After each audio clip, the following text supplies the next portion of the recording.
দেখবেন বাংলাদেশে আমাদের ক্রিকেটাররা যখন অন্য কোনো দেশের সাথে খেলে অনেক সময় এমন হয় বল বাকি একটা, রান দরকার 6টা। আপনি দেখবেন ক্যামেরাম্যান তখন গ্যালারিতে খালি দেখায় দর্শকদের যে কি অস্থিরতা। হিপ হপ স্টাইলের মেয়েটা, যে মেয়েটার ওড়না এতক্ষণ ছিল গলায়, ওই মেয়েটা দেখবেন ওড়নাটা টেনে মাথায় দিয়ে এরকম মুনাজাত ধরতেছে, আল্লাহ আল্লাহ একটা ছক্কা, আল্লাহ আমার লাল সবুজের পতাকারে তুমি অপমানিত কইরো না আল্লাহ, ইন্ডিয়ার সাথে আমাদের খেলা আল্লাহ আল্লাহ একটা ছক্কা, একটা ঠিকই বাংলাদেশের দামাল ছেলে এমন এক শট মারলো, ছক্কা, জিতে গেলাম আমরা। পুরো স্টেডিয়াম জুড়ে চিৎকার, হই হুল্লোড়, মৌজ মাস্তি।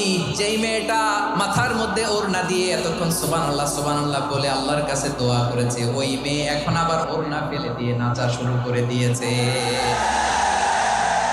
তাহলে আল্লাহর ভয়, আল্লাহর প্রতি আস্থা, বিশ্বাস, ভালোবাসা, এটা কি ক্ষণিকের জন্য? সুখের সময় দুঃখের সময় সচ্ছল অসচ্ছল অবস্থায় বিশ্বাসীরা ভরসা রাখে একজনের উপর, চিৎকার করে বলে পটুয়াখালী তিনি কে?